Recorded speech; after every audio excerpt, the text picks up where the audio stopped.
शहर में एक अमीर व्यापारी था, हजरत शेख बदरुद्दीन। वो इतना अमीर था कि सोने की थाली में छाछ पीता और चांदी के गिलास से गुलाब जल छिड़कता। एक दिन उसने पूरे शहर को एक शाही दावत पर बुलाया। कहा गया कि सबसे अच्छा खाना परोसा जाएगा, कबाब, बिरयानी, शीरमाल, फिरनी, गुलाब जामुन और जाने क्या क्या। लेकिन शर्त ये थी, केवल सम्मानित, पैसे वाले और ऊंचे कुल के लोग ही दावत में आ सकते हैं।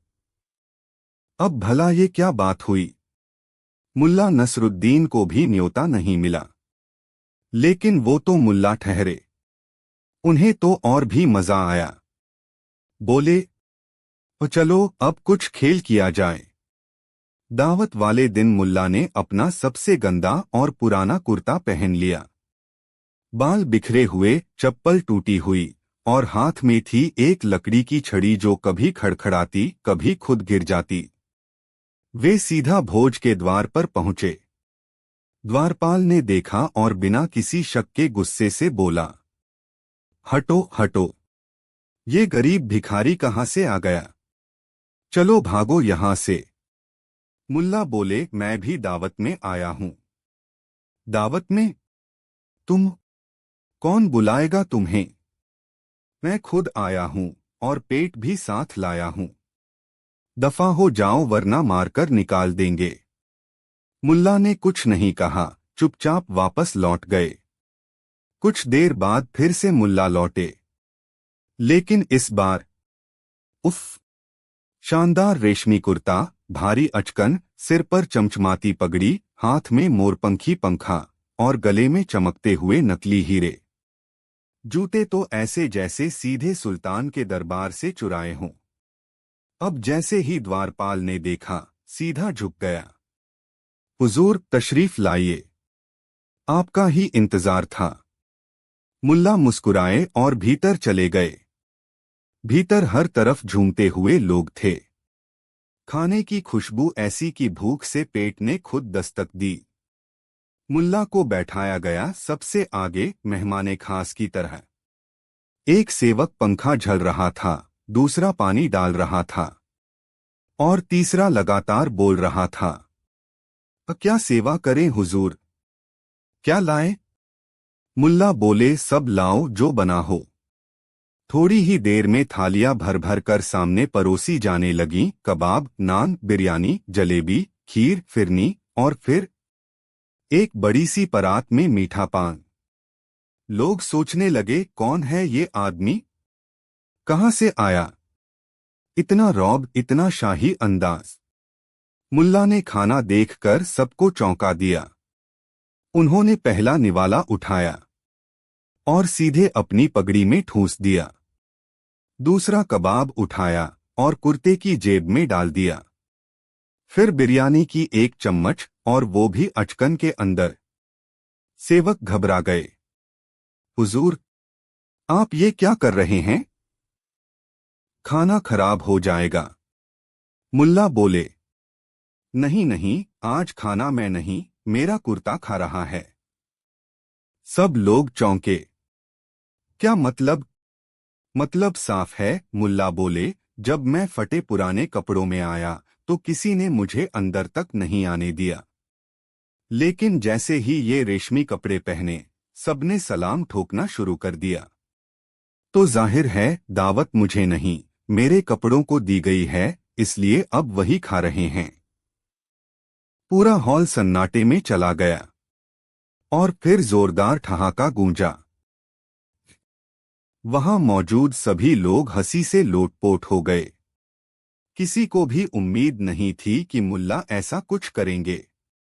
खुद शेख बदरुद्दीन भी आकर बोले, मुल्ला साहब, माफ कीजिए, हमने आपकी असलियत को नहीं पहचाना। मुल्ला ने मुस्कुराकर कहा, असलियत न तो पगड़ी से पहचानी जाती है, न ही कुर्ते से। इंसान की पहचान उसके अक्ल, व्यवहार और दिल से होती है, कपड़ों से नहीं। उस दिन के बाद शहर में एक कहावत बन गई, जिसने मुल्ला को कपड़ों से पहचाना, उसने जिंदगी को अब तक देखा ही नहीं। अंत में शेख बदरुद्दीन ने मुल्ला को खुले दिल से दावत दी, इस बार बिना किसी कपड़े या ओहदे की पहचान के। मुल्ला ने अपने पुराने कपड़े पहनकर ही खाना खाया और सबसे अंत में अपनी पगड़ी को भी एक गुलाब जामुन खिलाया। किसी ने पूछा, ये क्यों? मुल्ला बोले, अब ये भी तो बेचारा भूखा रह गया था। कहानी से सीख, एक इंसान की पहचान उसके पहनावे से नहीं, उसके विचारों से होती है। 2 दिखावे पर मत जाइए, समझ पर भरोसा कीजिए। 3 हास्य में भी गहरी शिक्षा छुपी होती है, बस नजर चाहिए पहचानने की। अगर आपको ये कहानी पसंद आई हो तो बताइए। पिछली घटना के बाद पूरा शहर मुल्ला की चतुराई का कायल हो गया था। हर चाय की दुकान पर लोग उसी किस्से की चर्चा कर रहे थे। क्या कमाल का आदमी है यार, कपड़ों को ही खाना खिला दिया। हंसते हंसते मेरी चाय ही गिर गई थी। पर यार वो तो बेचारा खुद भूखा रह गया ना। लेकिन मुल्ला नसरुद्दीन की कहानी वहीं खत्म नहीं हुई। असली मजा तो अब शुरू होना था। 3 दिन बाद मुल्ला नसरुद्दीन ने खुद ऐलान कर दिया, मैं भी दावत दूंगा पूरे शहर को, जो चाहे आ जाए। ना ओहदा देखा जाएगा ना कपड़ा, सब एक बराबर। शहर हक्का बक्का। मुल्ला दावत देगा, वो भी पूरे शहर को। ये चमत्कार कैसे होगा? वो तो खुद सुबह से गधा बेचकर रात का खाना खाता है। पर मुल्ला ने तो कह दिया था, और उसका मतलब था कुछ तो होगा जरूर। दावत वाले दिन लोग झुंड बनाकर पहुंचे, बच्चे, बूढ़े, अमीर, गरीब, गधे वाले, खच्चर वाले, मूछों वाले, बिना मूछों वाले, सब। शहर की सबसे बड़ी चौपाल में लंबा टेंट लगाया गया था। सामने लिखा था, मुफ्त का खाना केवल दिल वालों के लिए। लोगों की आंखें चमक गईं। लगता है बिरयानी तो पक्की है। और मिठाई भी। पिछली बार गुलाब जामुन मिस कर दिए थे। लेकिन जैसे ही लोग बैठे तो देखा कि थाली में कुछ भी नहीं। ना पानी, ना रोटी, ना नमक, बस एक चमचमाती खाली थाली। हर किसी ने इधर उधर देखा। तभी मंच पर आए मुल्ला नसरुद्दीन, एकदम राजा के अंदाज में। पहन रखा था वही पुराना गंदा कुर्ता और हाथ में वही लकड़ी की छड़ी। उन्होंने कहा, स्वागत है मेरे दोस्तों। आज की दावत आपके लिए, आपके दिल के लिए और आपकी आंखों के लिए है। लोग हैरान, अरे ये दावत है? थाली तो खाली है। कुछ आया नहीं अभी तक? मुल्ला बोले, अरे आया कैसे नहीं? देखिए हवा में खुशबू तो है। देखिए सामने वाली थाली में बिरयानी की कल्पना करिए। बस अब खाइए। ये तो धोखा है। हमने पूरे घर को लेकर आए और तू हवा खिला रहा है। तेरे घर से तो भले किसी होटल में जाते। मुल्ला जोर से बोले, ठहरिए। पिछली बार जब मैंने दावत में जाने की कोशिश की तो आपने मेरे कपड़ों को देखा।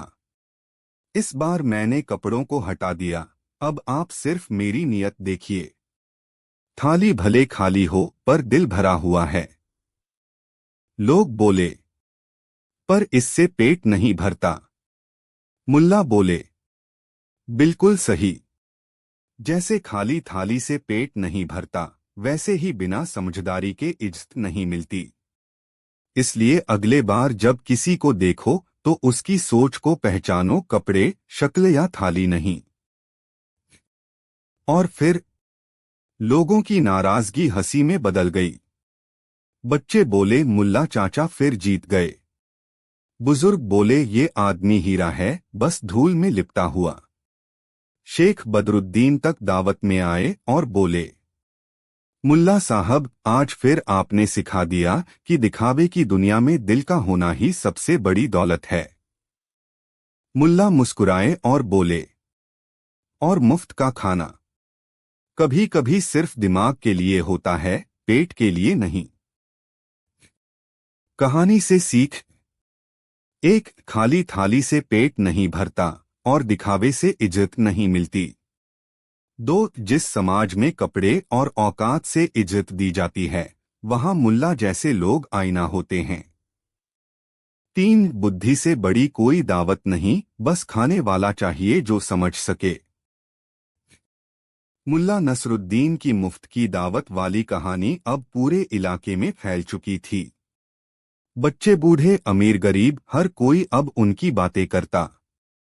लेकिन ये चर्चा सिर्फ आम जनता में नहीं, अब पहुंच चुकी थी राजा महबूब शाह के कानों तक। एक दिन दरबार में वजीर ने राजा से कहा, हुजूर, एक आदमी है मुल्ला नसरुद्दीन। वो लोगों को हंसा हंसा कर सिखाता है, वो भी बिना तलवार बिना किताब। राजा बोले, अगर वो वाकई इतना बुद्धिमान है तो क्यों न उसे महल में बुलाया जाए, देखे क्या पकाता है वो अपनी बातें और हंसी की हांडी में। अगले ही दिन मुल्ला को दरबार में बुलावा भेजा गया। दरबार में पहुंचे तो सामने राजा खुद बैठे थे, सोने की गद्दी, मोतियों का ताज और हाथ में झुमकाजड़ा पंखा झलता सेवक। राजा ने कहा, मुल्ला, हमने तुम्हारे किस्से सुने हैं। लोग कहते हैं तुम बातें तो पकाते हो, पर खाना कैसा पकाते हो ये कौन जानता है। मुल्ला बोले, हुजूर, मेरी हांडी में तो अक्ल उबलती है, पर जब खाना पकता है तो जुबान नाचने लगती है। राजा हंसे और बोले, ठीक है, कल तुम शाही बावर्ची बनोगे और पूरी रसोई की जिम्मेदारी तुम्हारी। देखेंगे तुम्हारे पकवान भी उतने ही स्वादिष्ट हैं या सिर्फ बातें ही मसालेदार हैं। अगले दिन रसोई घर में शाही हलवाई, सेवक, चूल्हे, मसाले सब तैयार। मुल्ला आए एक लंबा एप्रन पहनकर, सिर पर मुसलमानी टोपी और हाथ में एक लकड़ी का चम्मच जो खुद झुककर सलाम करता। मुल्ला ने सबको हटा दिया। आज से नियम बदले जाएंगे, मैं जो कहूं वैसा होगा। शाही बावर्चियों ने विरोध किया, मगर हुजूर, ये तो दरबारी खाना है, नुस्खा तय होता है। मुल्ला बोले, नुस्खा नहीं बदलोगे तो जिंदगी भर सिर्फ खिचड़ी ही खाओगे। मुल्ला ने एक बहुत बड़ी हांडी रखवाई, फिर उसमें डाला पानी, चावल, थोड़ा हल्दी और एक चम्मच बातों का तड़का। फिर इधर उधर से लाकर फेंक दिए। एक मोहरी का पत्ता, पपीते की छाल और आम का अचार। उधर से कुछ गिलहरियों को देख बोले, अगर ये खुश होकर नाचने लगें तो समझो खाना पक्का है। फिर वो हांडी छोड़ बाहर मैदान में बैठ गए और बांसुरी बजाने लगे। शाही रसोइये चकित, ये खाना है या तमाशा। दोपहर में खाना परोसा गया। राजा, वजीर और पूरी सभा बैठी। राजा ने पहला निवाला मुंह में रखा और आंखें फैल गईं। उफ, ये क्या चीज है? ये तो स्वाद से भी ऊपर की चीज है। वजीर ने चखकर कहा, हुजूर, ऐसा लगा जैसे मेरी जुबान ने सूफियाना गजल सुनी हो। पूरे दरबार ने खाना खाया और सब एक सुर में बोले, मुल्ला जिंदाबाद। लेकिन असली बात अभी बाकी थी। राजा ने पूछा, मुल्ला, ये कौन सा मसाला था? न कभी खाया न देखा। मुल्ला बोले, हुजूर, मैंने असल में कोई मसाला नहीं डाला, सिर्फ चावल, पानी और लोगों की सोच का स्वाद। राजा चौंके। मतलब ये हुजूर, जब लोग किसी को पसंद करते हैं तो नमक भी उन्हें मिठाई लगता है। आपके मन में मेरी बातों का स्वाद था, इसीलिए खाना भी अद्भुत लगा। राजा ठहाका मारकर हंसे। वाह मुल्ला, तुमने आज साबित कर दिया, जुबान से ज्यादा असरदार कोई मसाला नहीं होता। और फिर राजा ने मुल्ला को राज दरबारी व्यंग्याचार्य की उपाधि दी। मुल्ला ने विनम्रता से कहा, हुजूर, ये भी एक किस्म की नौकरी है जहां तनख्वाह नहीं मिलती, बस लोग हंसते हैं और सोचते हैं। कहानी से सीख। एक, सिर्फ मसाले से स्वाद नहीं आता, नियत और माहौल भी जरूरी है। दो, जो इंसान दिल से बात करता है उसका असर दिमाग तक पहुंचता है। तीन, हंसी सिर्फ मजाक नहीं, वो एक पुल होती है जो राजा और गरीब को बराबर कर देती है। शहर में अब मुल्ला नसरुद्दीन का नाम हर किसी की जुबान पर था। बच्चे कहते, अगर कोई बात में तड़का लगाए तो वो मुल्ला चाचा ही हैं। बुजुर्ग बोलते, इस आदमी में फकीरी भी है और हकीम की तरह समझदारी भी। और दरबार में, वहां तो मुल्ला अब खास मेहमान बन चुके थे। लेकिन जितनी मशहूरी बढ़ती है उतने ही ईर्ष्यालु और चालाक लोग भी जन्म लेते हैं। एक दिन शहर में आया एक घुमंतू ठग, नाम था ताशुद्दीन। उसने सुना कि मुल्ला नसरुद्दीन बड़ा हंसाने वाला है और अब तो राजा का चहेता भी बन चुका है। उसने मन में सोचा, अगर मैं इस मुल्ला को किसी तरह मूर्ख साबित कर दूं, तो राजा का भरोसा मुझ पर आ जाएगा और मैं महल में घुस जाऊंगा। ताशुद्दीन ने एक योजना बनाई। वह शहर के चौराहे पर एक ढाबा खोलेगा और लिखेगा, दिमाग से तेज, जुबान से मीठा, आइए ठगों को ठगिए। और सबसे खास बात, ढाबे के मेनू में थी सिर्फ एक चीज, और ठंडा सूप 50 अशर्फिया। लोग हंस कर लौट जाते, लेकिन उसे इसका फर्क नहीं पड़ता। क्यों? क्योंकि ये ढाबा सिर्फ एक के लिए था, मुल्ला नसरुद्दीन। ताशुद्दीन ने खुद मुल्ला को न्योता भेजा। हुजूर, मैंने सुना आप मुफ्त की दावतों में माहिर हैं। एक बार मेरे ढाबे पर आइए, मेरी खास पेशकश, ठंडा सूप चखिए। मुल्ला मुस्कुराए। ठगों की दावत में जो भी पका हो उसका स्वाद अलग ही होता है। मुल्ला पहुंचे ढाबे पर। ढाबा सजा हुआ था, फूलों से नहीं, चालाकियों से। मुल्ला बैठे। ताशुद्दीन बोला, यह रहा हमारा खास ठंडा सूप और आपकी कीमत 50 अशर्फिया। मुल्ला ने देखा, सूप एक मिट्टी की कटोरी में था और उसमें सिर्फ पानी और एक गुलाब की पत्ती तैर रही थी। मुल्ला बोले, इसमें तो सूप की सिर्फ आत्मा है। ताशुद्दीन बोला, अरे जनाब, स्वाद तो कल्पना से आता है और आप तो कल्पनाओं के ही उस्ताद हैं। मुल्ला मुस्कुराए। उन्होंने जेब से 50 अशर्फियां निकाली और हवा में हिलाईं। छन छन की आवाज पूरे ढाबे में गूंज गई। ठग ने हाथ बढ़ाया। अशर्फिया दीजिए हुजूर। मुल्ला बोले, अरे, जैसे तुम्हारा सूप सिर्फ आवाज और कल्पना का था, वैसे ही ये अशर्फिया भी सिर्फ आवाज और हवा में हैं। ताशुद्दीन हक्का बक्का, ये तो धोखा है। मुल्ला बोले, नहीं जनाब, ये तो आपका ही आईना है। आपने जो बेचा वही अब आपको मिला। व्यापार में ईमान नहीं हो तो जुबान से महक नहीं आती। लोग तालियां बजाने लगे। वाह मुल्ला, क्या बात कही है।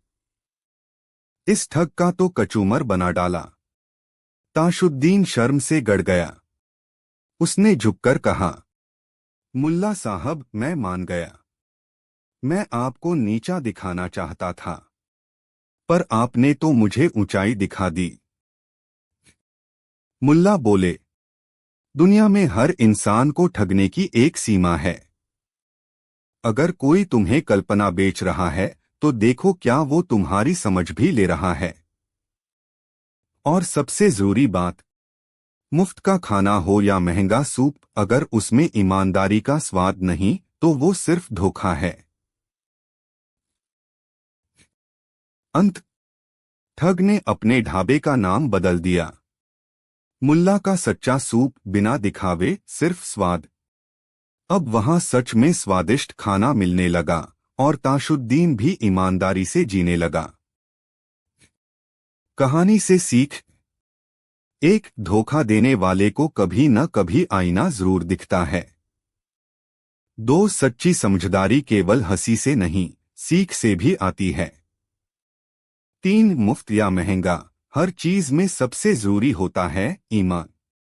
शहर में मुल्ला नसरुद्दीन की चतुराई, हाजिर जवाबी और हंसी मजाक के किस्से अब 7 कस्बों तक फैल चुके थे।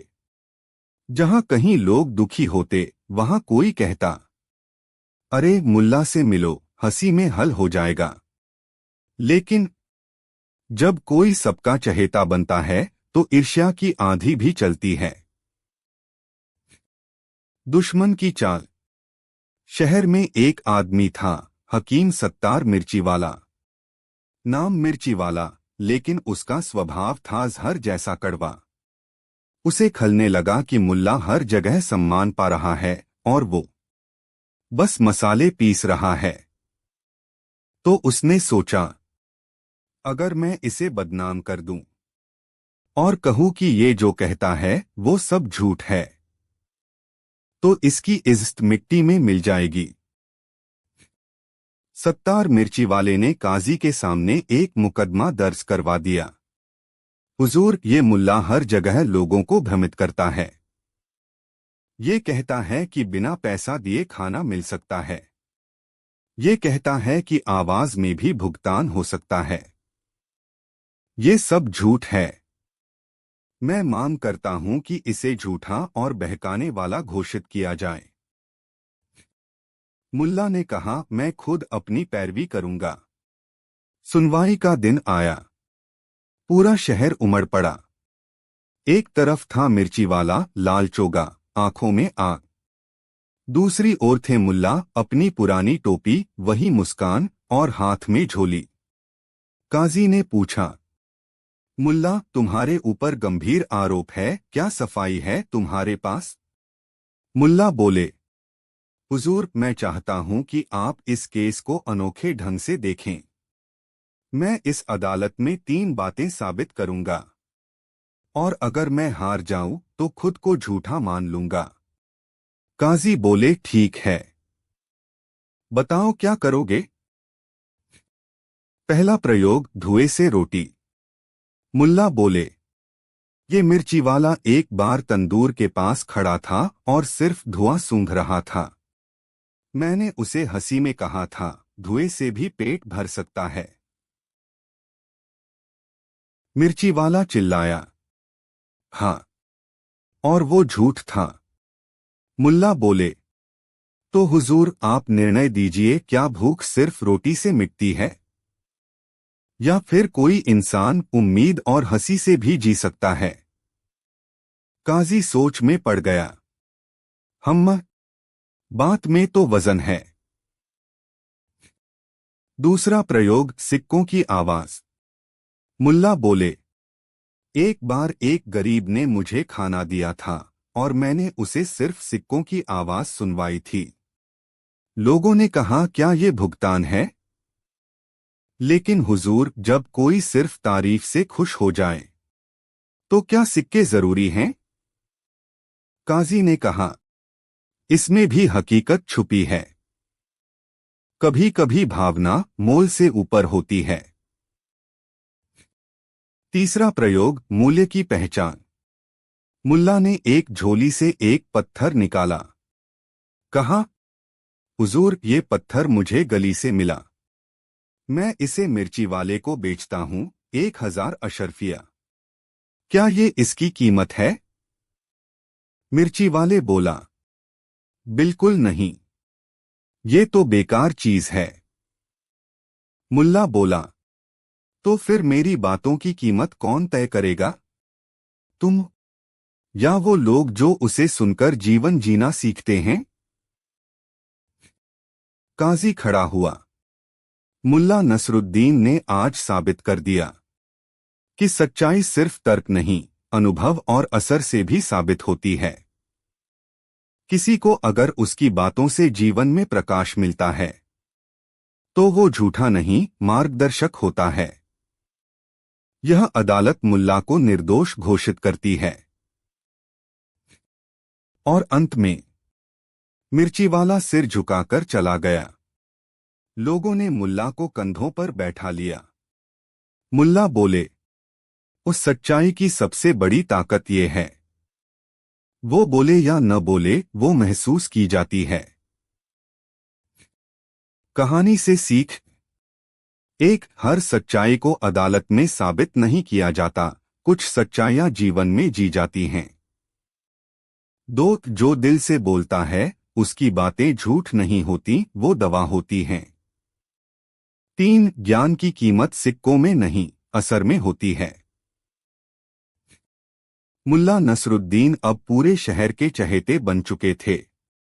काजी, मंत्री, सैनिक, व्यापारी सभी उनके कायल थे।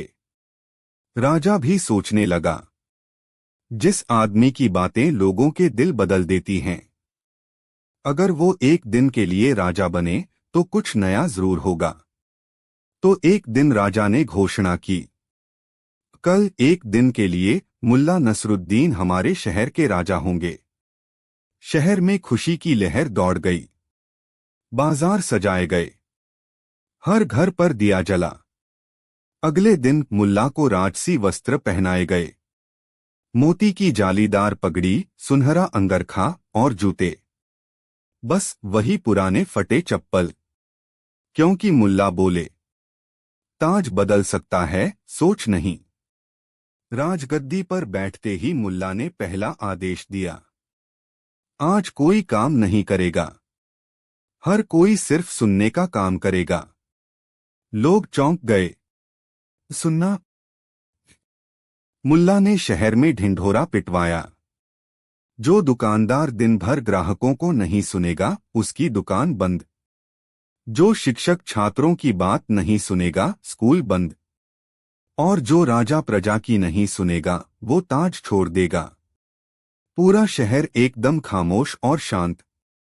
लोग सुनने लगे, बच्चे अपने दादा को, माता पिता अपने बच्चों को, पंडित अपने शिष्य को, और राजा भी अपनी प्रजा को। शाम को सभा लगी। राजा ने पूछा, मुल्ला, ये कैसा दिन था? कोई आदेश, कोई नया कर नहीं लगाया तुमने? मुल्ला बोले, हुजूर, जहां सुनने की कला खत्म हो जाए वहां शासन सिर्फ डर बन जाता है। मैंने आज लोगों को मुफ्त की सबसे कीमती चीज दी है, ध्यान और समझ। मुल्ला ने चुपचाप अपना ताज उतारा और बोला, मैं तख्त पर बैठा नहीं था, मैं तो बस हर किसी की आंखों में उतर रहा था। अब मैं वहां लौट रहा हूं जहां असली राजा बसते हैं। चाय की दुकानों, हंसी की गलियों और दिल की गहराइयों में। लोगों की आंखें नम थीं। राजा ने कहा, तुमने हमें सिखाया कि मुफ्त में भी जिंदगी बदल सकती है। अंतिम सीख। मुफ्त का खाना भले ही पेट भरे, लेकिन सच्चा स्वाद उस सोच में है जो हमें इंसान बना दे। हर गरीब की हंसी, हर मजदूर की थाली और हर बच्चे की बात, यही तो है असली राजसी भोज। कहानी 2। बात उस समय की है जब मुल्ला की उम्र 70 के पार जा चुकी थी। बाल सफेद हो चुके थे, लेकिन आंखों की चमक वैसी ही थी, शरारती, गहराई लिए और हमेशा कुछ सोचती हुई। वह एक नगर में पहुंचे, नाम था नूराबाद। नगर बड़ा था, लेकिन वहां के लोग छोटे मन के थे। हर कोई खुद को बहुत ज्ञानी समझता था। पंडित, फकीर, राजगुरु और यहाँ तक कि खुद राजा, सबको लगता कि उनसे बड़ा बुद्धिमान कोई नहीं। राजा बीरबल सिंह ने सुना कि मुल्ला नसरुद्दीन नूराबाद आए हैं तो तुरंत भव्य स्वागत का आदेश दिया। दरबार सजाया गया। चारों ओर चंदन की खुशबू, सोने चांदी की चमक और बीच में बैठा था राजा, सिर ऊंचा मगर दिल में शक। देखते हैं ये बूढ़ा आज क्या चमत्कार करता है, उसने सोचा। मुल्ला दरबार में आए। सफेद साफा, चप्पलों की चटचट आवाज और चेहरे पर वही पुरानी मुस्कान। राजा ने कहा, मुल्ला, सुना है तुम्हारे पास हर सवाल का जवाब है। क्या ये सच है? मुल्ला बोले, हुजूर, अगर सवाल समझ में आ जाए तो जवाब देना कौन सी बड़ी बात है। दरबार में हंसी गूंज गई। राजा ने मुस्कराते हुए कहा, तो क्या तुम हमें कोई ऐसा सवाल नहीं पूछ सकते जिसका जवाब न हमें आए न हमारे पंडितों को? मुल्ला चुप हो गए। फिर बोले, हुजूर, क्या आप वाकई चाहते हैं कि मैं एक ऐसा सवाल पूछूं जो शायद सदियों तक लोगों को परेशान करता रहे? राजा ने चुनौती भरे स्वर में कहा, बिल्कुल, यही तो हमारी परीक्षा होगी। मुल्ला ने एक लंबी सांस ली और बोले, ठीक है, लेकिन ये सवाल मैं आज नहीं पूछूंगा। तो कब? राजा ने चौंकते हुए पूछा। जब मैं इस नगर से विदा लूंगा। राजा ने हंसते हुए कहा, तो ठीक है, हम तब तक इंतजार करेंगे। मुल्ला नसरुद्दीन ने नूराबाद में पूरे 30 दिन बिताए। हर दिन वे नगर की गलियों में घूमते, बच्चों से बातें करते, बूढ़ों के पास बैठते, गरीबों को हंसाते और अमीरों को समझाते। राजा ने उन्हें विशेष अतिथि बना रखा था, रोज भोज, रोज संगीत और रोज एक नई कहानी। राजा बार बार पूछता, मुल्ला, वो सवाल कब पूछोगे? मुल्ला हर बार कहते, सब्र रखिए, समय आने दीजिए। पंडित, राजगुरु और मंत्रीगण घबराने लगे। कहीं ऐसा न हो कि सवाल इतना कठिन हो कि हमें बेइज्जती झेलनी पड़े। लेकिन मुल्ला शांत थे, जैसे वे किसी खास घड़ी का इंतजार कर रहे हों। 30वें दिन सुबह सुबह मुल्ला ने दरबार में आकर कहा, राजा साहब, अब मेरा वक्त आ गया है। मुझे आगे की यात्रा करनी है। राजा उदास हो गया। क्या आपको और नहीं रुकना? मुल्ला बोले, नहीं, हर यात्रा का एक अंत होता है। लेकिन जाते जाते मैं वह सवाल जरूर छोड़ूंगा जो आपने मांगा था। पूरा दरबार चुप हो गया। मुल्ला ने खड़े होकर चारों ओर देखा। राजा, मंत्री, पंडित, सैनिक, व्यापारी, किसान, सबके चेहरे पर उत्सुकता। मुल्ला ने मुस्कराकर पूछा, अगर मैं जो हूं वो मैं नहीं होता, और जो मैं नहीं हूं वो मैं बन जाता, तो मैं कौन होता? एकदम सन्नाटा। राजा थोड़ा आगे झुका, माफ कीजिए, क्या आप दोहरा सकते हैं? मुल्ला बोले, अगर मैं जो हूं वो मैं नहीं होता, और जो मैं नहीं हूं वो मैं बन जाता, तो मैं कौन होता? पंडितों ने माथे पर हाथ रखा। मंत्री ने लिखा, फिर मिटाया। राजगुरु ने आंखें बंद की और ध्यान में चले गए। राजा कुछ क्षण सोचता रहा, फिर कहा, ये तो पहेली है। मुल्ला ने सिर हिलाया, नहीं हुजूर, ये सवाल है और उत्तर इसमें ही छिपा है।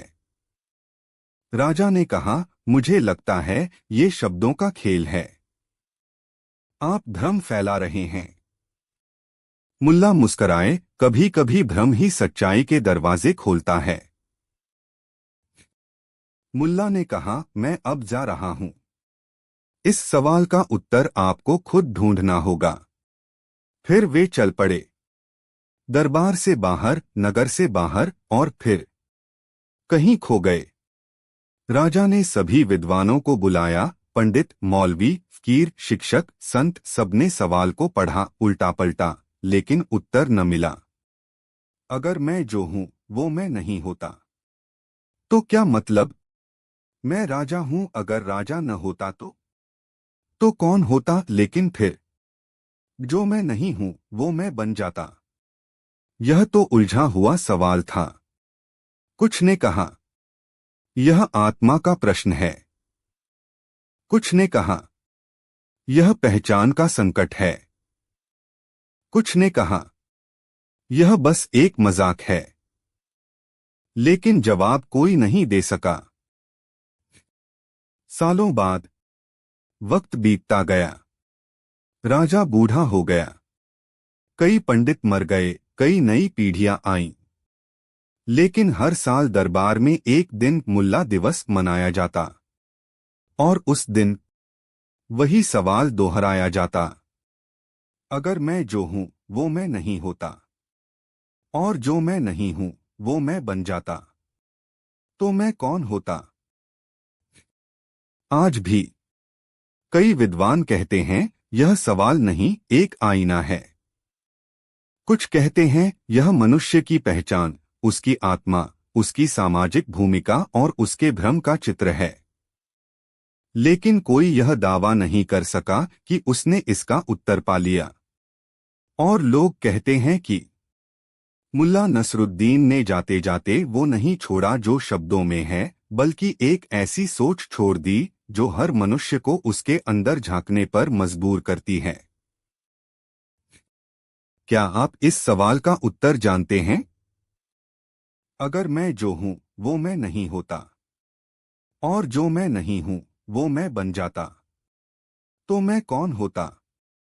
सोचिए, क्योंकि यही मुल्ला की आखिरी चाल थी। मुल्ला नसरुद्दीन का सवाल अब सिर्फ एक पहेली नहीं रह गया था, वह नूराबाद राज्य का रहस्य बन चुका था। अगर मैं जो हूं वो मैं नहीं होता और जो मैं नहीं हूं वो मैं बन जाता तो मैं कौन होता? हर दरबार में, हर पाठशाला में, हर चर्चा का केंद्र यही सवाल था। लेकिन वर्षों बीत गए और जवाब अब भी अधूरा था। राजा बूढ़ा हो चला था। उसकी आंखों में अब वो तेज नहीं रहा, पर सवाल के प्रति जिज्ञासा वैसी ही थी। उसके बेटे युवराज अरमान सिंह अब युवराज से आगे बढ़कर एक गंभीर विचारशील राजकुमार बन चुके थे। और तभी एक दिन कुछ ऐसा हुआ जिसने पूरी कहानी को एक नया मोड़ दे दिया। दरबार के पुस्तकालय में एक पुरानी, धूल से ढंकी किताब मिली। नाम था नसरुद्दीन की 9 गूढ़ रचनाएं। यह किताब किसी को नहीं पता था कहां से आई। उसमें ना लेखक का नाम था, ना मुद्रक का। लेकिन पहले ही पन्ने पर वही सवाल सुनहरे अक्षरों में उकेरा गया था।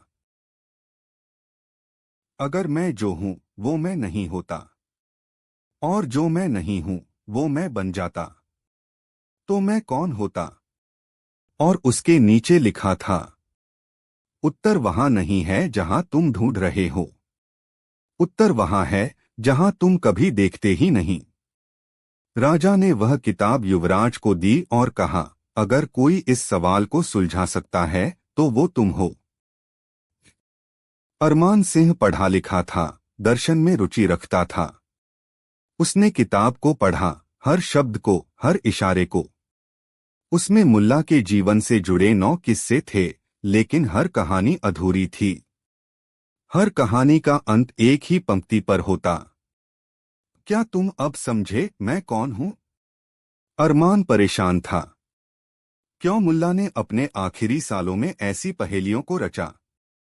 क्या ये सिर्फ खेल है या कोई गहरी सीख? उसने तय किया, वह मुल्ला के पुराने नगरों की यात्रा करेगा। यह नगर वह था जहां मुल्ला ने बच्चों को खेल खेल में गहरी बातें सिखाई थीं। वहां एक बूढ़ा आदमी मिला, मीरन काका, जो खुद कहता था, मैंने बचपन में मुल्ला की कहानियां सुनी हैं। युवराज ने सवाल पूछा तो मीरन हंस पड़ा, बाबा, जवाब तो बहुत आसान है, मगर तुम मुश्किल में ढूंढ रहे हो। अरमान चौंका, आपको जवाब पता है? नहीं बेटा, मुझे सवाल की गहराई का अंदाजा है। मुल्ला ने मुझसे कहा था, मीरन, कभी किसी को पूरी तरह मत समझने देना, वरना मजा चला जाएगा। यहाँ मुल्ला ने न्यायाधीश के रूप में कुछ दिन बिताए थे। वहाँ एक पत्थर की दीवार पर एक वाक्य खुदा था। हर इंसान दो चेहरों में जीता है, एक जो दुनिया को दिखाता है, एक जो खुद से छुपाता है। अरमान ठहर गया। क्या यही उस सवाल का सार है? अगर मैं जो दुनिया को दिखाता हूँ वो मैं नहीं होता, और जो मैं छुपाता हूँ वही मैं होता, तो मैं कौन हूँ? यह विचार अब उसकी नींद में भी आने लगा था। यह वह स्थान था जहां मुल्ला ने एक बार खुद को गधा बताया था और पूरी सभा को चुप करवा दिया था। यहाँ एक फकीर मिला जो बोला, मुल्ला ने कहा था, अगर तुम अपने सवाल का उत्तर खुद नहीं दे सकते तो किसी और से उम्मीद मत करना। अरमान अब थक चुका था।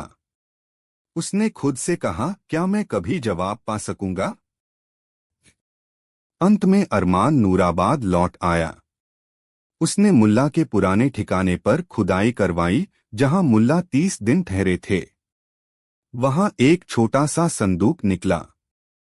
उसमें कुछ नहीं था, सिर्फ एक शीशा। एक छोटा शीशा, चांदी के किनारों वाला। शीशे के पीछे एक पर्ची चिपकी थी जिस पर लिखा था, इसमें देखो और फिर सवाल दोहराओ। अरमान ने शीशे में देखा। वो खुद को देख रहा था, अपने चेहरे को, अपनी आंखों को। फिर उसने धीरे धीरे वो सवाल दोहराया, अगर मैं जो हूं वो मैं नहीं होता, और जो मैं नहीं हूं वो मैं बन जाता, तो मैं कौन होता? और तभी जैसे सब कुछ स्पष्ट हो गया। वह हंसा और फिर उसकी आंखों से आंसू बह निकले। युवराज ने राजा के सामने जाकर कहा, पिताजी, मुझे जवाब मिल गया। राजा चौंका, क्या सच में?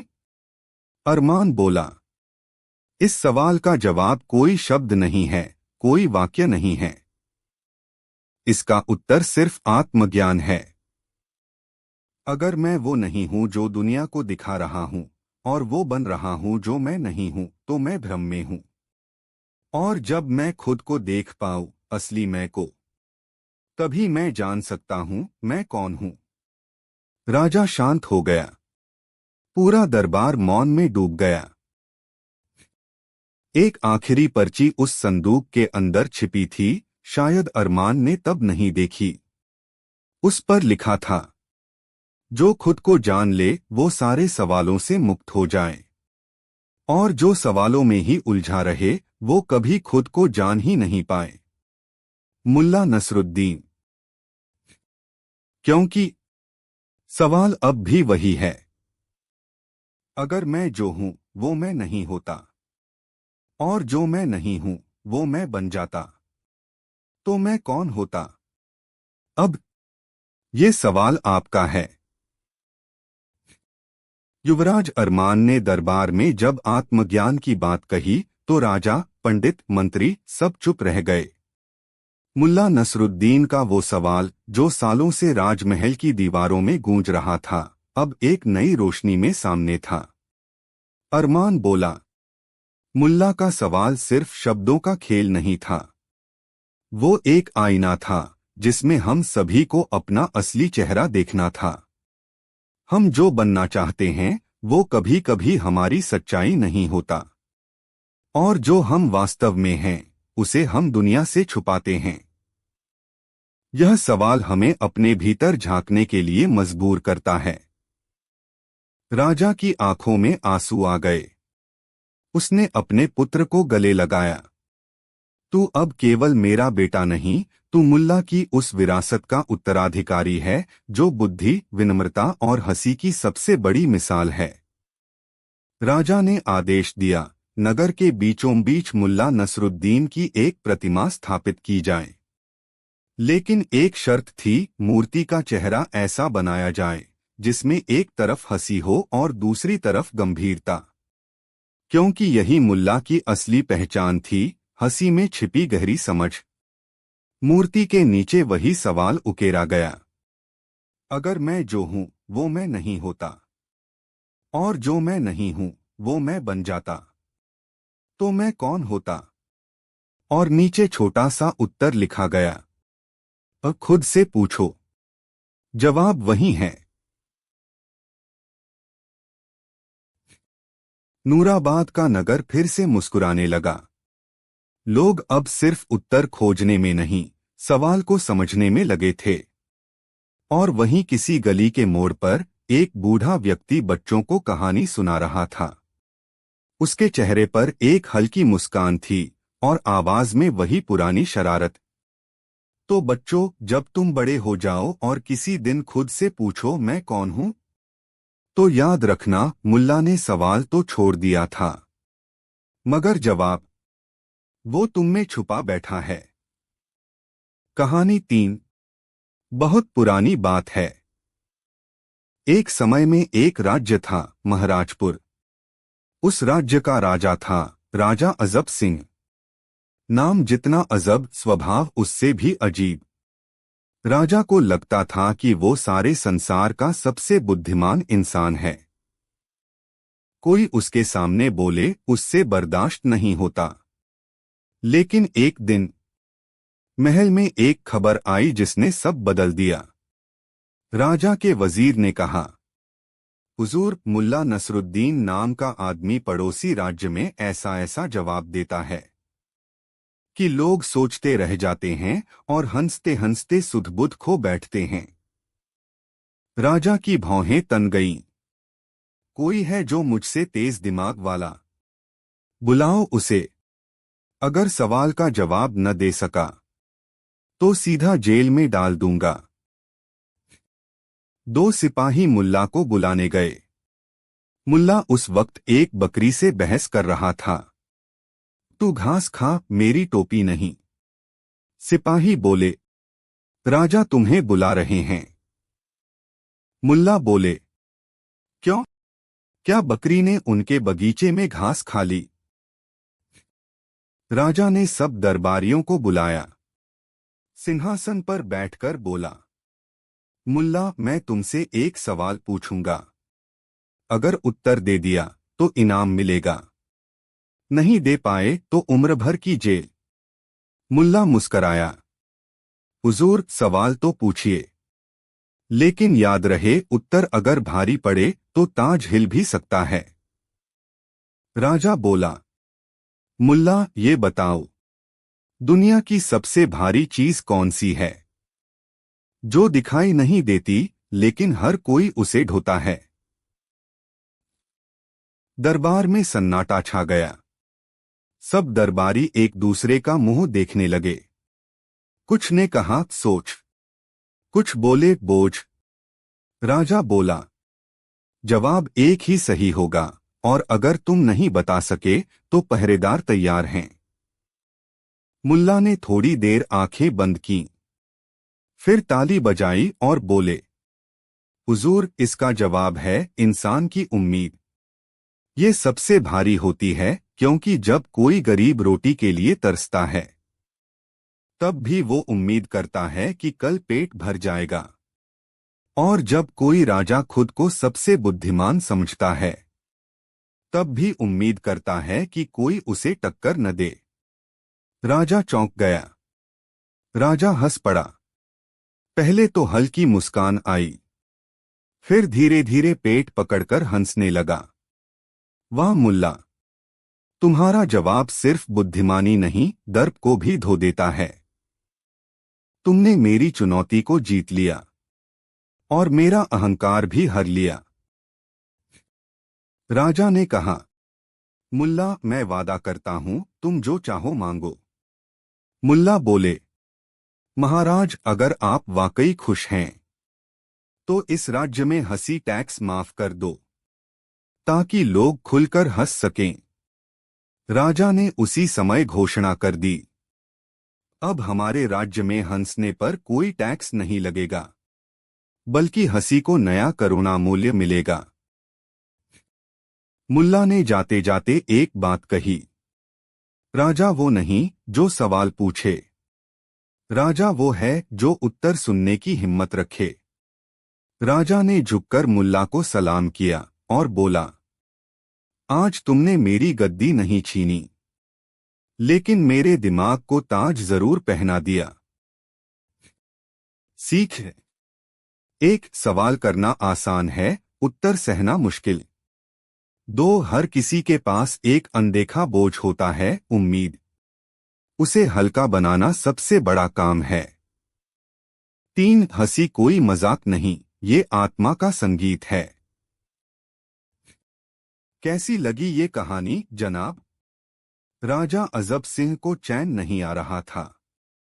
हालांकि उसने मुल्ला के जवाब पर हंसी में सब कुछ छोड़ दिया था, लेकिन कहीं न कहीं उसे लग रहा था, शायद वो जवाब मेरी बुद्धिमत्ता का मजाक था। क्या वाकई मुल्ला इतना चतुर है या बस किस्मत का धनी? मुझे खुद उसकी परीक्षा लेनी चाहिए, लेकिन गुप्त रूप में। राजा ने तय किया, मैं एक भिखारी के वेश में मुल्ला से मिलूंगा और देखूंगा कि वो वाकई समझदार है या सिर्फ किस्सों का बादशाह। राजा ने राजमहल के गुप्त कमरे से पुराने फटे कपड़े निकाले, चेहरे पर मिट्टी लगाई, दाढ़ी नकली चिपकाई और सिर पर फटा टोपरा पहन लिया। अब वो राजा नहीं, एक थकाहारा भिखारी लगता था। राजा अकेले ही शहर की तंग गलियों से होते हुए सीधा पहुंचा मुल्ला नसरुद्दीन के घर। मुल्ला दरवाजे पर बैठे चाय में रोटी डुबो रहे थे।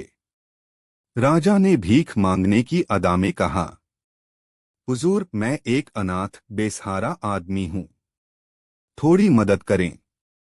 मुल्ला बोले, अरे, भिक्षा मांगने वाले के हाथ में इतनी भारी तलवार और जूतों पर राजा की मोहर। राजा सकपका गया। वो तो मुझे किसी ने दिया, शायद कूड़े से मिला। मुल्ला मुस्कराए, ठीक है जनाब, अंदर आइए, मैं देखता हूं आप राजा बनने लायक हैं या नहीं। राजा अंदर आया, सोचा अब असली परीक्षा होगी। मुल्ला ने कहा, मेरे पास 3 प्रश्न हैं, अगर तुमने उत्तर दे दिए तो मैं तुम्हें राजा मान लूंगा, भले ही वेश भिखारी का हो। राजा उत्साहित हो गया, पूछो पूछो। प्रश्न 1, एक ऐसा झूठ बोलो जिसे सुनकर सबको सच लगने लगे। राजा सोच में पड़ गया। कुछ पल बाद बोला, मैं गरीब हूं। मुल्ला ताली बजाकर हंसे, वाह, ताज पहने भिखारी से बेहतर झूठ और क्या होगा। पहला उत्तर सही। प्रश्न 2, ऐसी चीज दो जो तुम्हारे पास हो भी और ना भी हो। राजा कुछ देर सोचता रहा, फिर बोला, मेरी इज्जत। मैं राजा हूं तो लोगों की नजरों में है, लेकिन भेष में हूं तो किसी की निगाह में नहीं। मुल्ला, दूसरा जवाब भी कमाल है। अब आखिरी सवाल। प्रश्न 3, सबसे मुश्किल, ऐसी चीज बताओ जो तुम दूसरों को देना चाहते हो, लेकिन जब सामने वाला ले ले तो तुम्हें गुस्सा आ जाए। राजा अटका, बहुत देर तक चुप। फिर उसने झेंपते हुए कहा, सलाह। मैं सलाह देना चाहता हूं, लेकिन कोई मान ले तो लगता है मेरी चालाकी पकड़ ली। मुल्ला जोर से ठहाका लगाकर हंसे, अबे ओ राजा अजब सिंह, तू ही है ना? ये सलाह तो सिर्फ वही दे सकता है जो दूसरों की सोच को भी टैक्स में बदल दे। राजा हक्का बक्का रह गया। मुल्ला, तुमने मुझे कैसे पहचान लिया? मुल्ला बोले, राजा की चाल चालान की तरह होती है, चाहे कितनी भी छुपाओ, फटाक से पकड़ में आ जाती है। वैसे भी जो इंसान सलाह देने से पहले तलवार निकाल ले, वो कोई आम भिखारी नहीं हो सकता। राजा वापस महल लौटा। अगले दिन दरबार में मुल्ला भी आया। सारी अफवाहें उड़ी। राजा ने खुद परीक्षा दी थी। मुल्ला ने राजा को पहचान लिया। राजा ने ताज उतारकर कहा, आज असली ताज तुम पहन लो। और उस दिन राजा ने दरबार में सबके सामने कहा, मुल्ला नसरुद्दीन सिर्फ ज्ञानी नहीं, वो आईना है जिसमें हर बुद्धिमान आदमी खुद को बेवकूफ देख लेता है और मुस्करा भी देता है। अंतिम सीख, कभी कभी पहचानने के लिए आंखें नहीं, समझ चाहिए। और जवाबों से ज्यादा जरूरी है सही सवाल पूछना। राजा अजब सिंह को अब हर सुबह एक नई बेचैनी घेरती थी। मैं राज करता हूं, लेकिन असली शांति तो मुल्ला के चुटकुलों में है। जिस इंसान ने 2 शब्दों में मेरा दंभ तोड़ा, क्यों न उसे अपना राज्य सलाहकार बना दूं? लेकिन फिर राजा को याद आया, मुल्ला कभी किसी पद या ओहदे का मोह नहीं करता। तो उसने एक तरकीब निकाली, मैं उसे दरबार में बुलाऊंगा, लेकिन हर बार शाही सवाल पूछूंगा, और शर्त ये होगी कि जवाब हमेशा कविता में हो। राजा ने कहा, मुल्ला, अगर तुम हर शुक्रवार दरबार में आओ और हर मुश्किल सवाल का जवाब हंसते हुए कविता में दो, तो तुम्हें सबसे बड़ा सम्मान दूंगा, राजशायर का। मुल्ला मुस्कराए, महाराज, मैं तो वैसे भी लोगों के दिमाग का झाड़ू हूं। अब अगर आप मुझे शायर बना दें, तो मैं राजमहल में भी ठहाके का बाजार लगा दूं। अब हर हफ्ते राजा एक सवाल पूछता और मुल्ला जवाब देता, चुटीली, हंसी से भरी मगर गहरी कविता में। एक दिन राजा ने पूछा, मुल्ला, राजा और रंक में क्या फर्क है? मुल्ला ने जवाब दिया, राजा के सिर ताज हो चाहे रंक की थाली खाली हो, लेकिन अंत में दोनों जाते एक ही माटी की गली हो। पूरा दरबार ताली बजाकर हंस पड़ा। एक दिन राजा ने सबसे गंभीर सवाल पूछ डाला, मुल्ला, ये बताओ, जिंदगी क्या है और इसका मतलब क्या है? मुल्ला थोड़ी देर चुप रहे, फिर मुस्कराए और गहरी सांस लेकर बोले, जिंदगी है एक प्याली चाय, कभी गरम कभी ठंडी। सोचो मत, बस घूंट भरो, वरना मिलती है बस पंडित की पंडी। कभी लगे नींबू कम है, कभी लगे शक्कर ज्यादा, लेकिन जो मुस्कुरा के पी ले, वही असली जिंदगी का आदी है ज्यादा। राजा की आंखें भर आईं। उसने कहा, मुल्ला, ये जवाब मैंने नहीं, मेरे मन ने सुना है। कुछ साल बीते। राजा बूढ़ा हुआ, मुल्ला पहले से भी तेज हाजिर जवाब। एक दिन राजा ने मुल्ला को अकेले बुलाया और कहा, मुल्ला, अब मैं गद्दी अपने बेटे को देना चाहता हूं, लेकिन डर है कि वो भी घमंडी न बन जाए। मुल्ला बोले, उसे हर साल एक दिन भिखारी बनाकर शहर में भेजो और उससे कहो लोगों से सिर्फ सवाल पूछे। अगर लोग मुस्कुराकर जवाब दें, तो समझो राज सही चल रहा है। राजा मुस्कराया, तुमने राजनीति को भी हंसी में बदल दिया। राजा ने अपने अंतिम भाषण में कहा, मेरे राज में अगर कोई सबसे अनमोल रत्न रहा, तो वो न कोई किला था, न कोई तलवार, वो था मुल्ला नसरुद्दीन, जिसने मुझे सिखाया कि राज करना आसान है, पर दिल जीतना सबसे कठिन कला है। अंतिम सीख, एक, ज्ञान वो है जो हंसा सके। 2 सवालों का जवाब तर्क से नहीं, प्रेम और हास्य से दिया जाए, तो वो चिरस्थायी बन जाता है। 3, राजा वही है जो मुल्ला से सीख ले और प्रजा वही जो मुस्कुराकर सवाल सुने। कहानी 4। गर्मी के दिन थे और सूरज अपने पूरे तेवर में था। हवा में धूल उड़ रही थी और पेड़ों के पत्ते भी थककर झुके से लग रहे थे। मुल्ला नसीरुद्दीन अपने आंगन में बैठे खसखस के पंखे से खुद को हवा दे रहे थे और पास में बैठा था उनका वफादार गधा, सफेद, थोड़ी गंदगी में सना हुआ लेकिन बड़ी मासूम सी आंखों वाला। गधा सालों से मुल्ला के साथ था।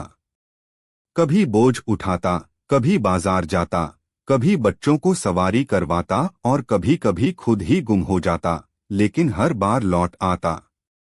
एक दिन की बात है, सुबह सुबह जब मुल्ला उठे तो गधे को उसकी जगह पर नहीं पाया। अरे, कहाँ गया ये बदमाश? मुल्ला ने इधर उधर देखा।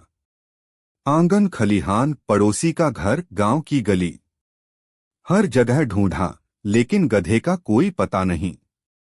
मुल्ला ने गांव में ऐलान करवा दिया, जो भी मेरे गधे को ढूंढ कर लाएगा उसे इनाम मिलेगा, 1 बाल्टी भर खीर। अब खीर की बात सुनते ही आधा गांव उसके गधे की तलाश में निकल पड़ा। दिन गुजरते गए। 1 दिन, 2 दिन, 3, 4, गधे का कुछ अतापता नहीं। मुल्ला का चेहरा लटका हुआ। लोग पूछते, मुल्ला, गधा नहीं मिला? वो जवाब देता, गधा तो नहीं मिला, लेकिन उसकी कमी से जिंदगी का वजन ज्यादा महसूस होने लगा है। 5वें दिन सुबह सुबह दरवाजे पर खटखटाहट हुई। मुल्ला ने दरवाजा खोला। सामने उसका वही गधा खड़ा था, लेकिन अब वो अकेला नहीं था। उसके साथ एक दूसरा गधा भी था, थोड़ा दुबला, थोड़ा सहमा हुआ। मुल्ला चौंका, फिर खुश हुआ, फिर उलझन में पड़ गया। ये दूसरा कहाँ से आ गया? उसने गधे से पूछा। गधा तो कुछ बोलेगा नहीं, लेकिन उसकी आंखों में एक शरारती चमक थी, मानो कह रहा हो, तुम्हारे जैसे समझदार को भी बताना पड़ेगा। गांव वाले इकट्ठा हो गए। मुल्ला, ये क्या माजरा है? किसी ने पूछा। मुल्ला ने कहा, बात तो समझ नहीं आ रही, लेकिन लगता है मेरा गधा किसी दूर के गांव में गया और वहां किसी गधी से दोस्ती कर ली और अब उसका भाई लेकर लौट आया है। भीड़ हंस पड़ी। फिर एक बूढ़े ने पूछा, मुल्ला, अब क्या करेगा? दोनों रखेगा? मुल्ला मुस्कराया और बोला, अगर मेरी अक्ल ने मुझे अकेले नहीं छोड़ा तो मैं गधे को क्यों छोड़ूं? वो दोनों गधों को खलिहान में ले गया, उन्हें चारा पानी दिया और सिर पर हाथ फेरते हुए बोला, तुम दोनों में से जो ज्यादा समझदार होगा वही मेरे साथ बाजार जाएगा। अब यहां से कहानी ने एक मोड़ ले लिया। मुल्ला ने दोनों गधों को रोजाना एक एक काम देना शुरू किया। एक दिन लकड़ी ढोना, एक दिन पानी के मटके, एक दिन बच्चों की सवारी, एक दिन खेत से सब्जी लाना। धीरे धीरे उसे महसूस हुआ, पुराना गधा अनुभव में आगे था, लेकिन नया गधा मेहनती था। अब फैसला आसान नहीं था। एक दिन मुल्ला ने दोनों के सामने 4 मटके पानी रखे, 2 भरे हुए, 2 खाली। उसने कहा, जिसे समझ है वो समझ लेगा कि किस मटके को कहां पहुंचाना है। पुराना गधा सीधा गया, भरे मटके उठाए और कुएं की ओर बढ़ गया। नया गधा वहीं खड़ा सोचता रहा। फिर उसने खाली मटके उठाए और खेत की ओर चल दिया। गांव वाले बोले, पुराना सही निकला, कुएं में पानी वापस डाल देगा। मुल्ला बोला, नहीं, नया ज्यादा समझदार निकला। लोग चौंक गए। कैसे? मुल्ला हंसते हुए बोला, पुराना गधा सिर्फ आदत से चल रहा है, जो बोझ देखा उठा लिया। नया गधा सोच रहा है कि खाली मटके खेत के काम आएंगे। पहले जरूरत पहचानना, फिर बोझ उठाना, यही तो समझदारी है। लोग तालियां बजाने लगे। मुल्ला ने फिर कहा, जिंदगी में कई बार हम भी पुराने गधे की तरह आदतों के गुलाम हो जाते हैं। जो दिखा उठा लिया, लेकिन असली समझदारी है ये समझना कि क्या वाकई उस बोझ की जरूरत है। अब गांव के बच्चे भी गधों के नाम रख चुके थे। एक का नाम बूढ़ा बुद्धि और दूसरे का नया नजरिया। मुला ने दोनों को रख लिया, लेकिन हर काम में बदल कर काम लिया। एक दिन एक बच्चा बोला, मुला चाचा, अगर आप खुद इतने समझदार हैं तो गधों से क्यों सीखते हो? मुला मुस्कराया, क्योंकि जो इंसान सिर्फ इंसानों से सीखता है वो आधी दुनिया समझता है, लेकिन जो गधों, पत्तों, पानी, धूप और बच्चों से सीखता है वो पूरी दुनिया पढ़ लेता है। फिर एक दिन वही पुराना गधा बीमार पड़ गया। बहुत बूढ़ा हो चला था। चलने में दिक्कत होती, सांसें तेज हो जाती। मुला ने उसे छाया में बिठाया, घास दी, पानी दिया और देर तक उसका सिर सहलाता रहा। गांव वाले बोले, मुला अब इसे छोड़ दो, नया गधा है वही काफी है। मुला बोला, जब मैं परेशान था ये मेरे साथ खड़ा रहा, अब जब ये कमजोर है मैं कैसे पीछे हट जाऊं? अगर हम रिश्तों को सिर्फ काम की तराजू में तौलें तो हम सबसे पहले अपने इंसान होने से हार जाएंगे। अब गधा वहीं रह गया, आराम में, इज्जत के साथ। नया गधा रोज का काम करता और पुराना गधा अब मुला के साथ बैठता जैसे कोई बुजुर्ग दादा हो। कभी कभी वो अपनी गर्दन झुकाकर मुला के पैर में सिर रख देता और मुला उसके कान में कुछ कहता, तू ही तो था जिसने मुझे सिखाया कि खो जाने से कभी कभी हम वो पा लेते हैं जो हमें मिलना चाहिए था। यह कहानी सिर्फ एक गधे की वापसी नहीं थी, यह थी उन भावनाओं की कहानी जो हम अक्सर नजरअंदाज कर देते हैं। यह थी उस सोच की कहानी जो पुराने अनुभव और नए नजरिए के बीच संतुलन बनाना सिखाती है। और सबसे ज्यादा यह थी मुला की समझदारी की कहानी, जो हर बार अपने ही अंदाज में जीवन का कोई अनमोल पाठ पढ़ा जाता है। अंत। कहानी 5। बहुत समय पहले की बात है।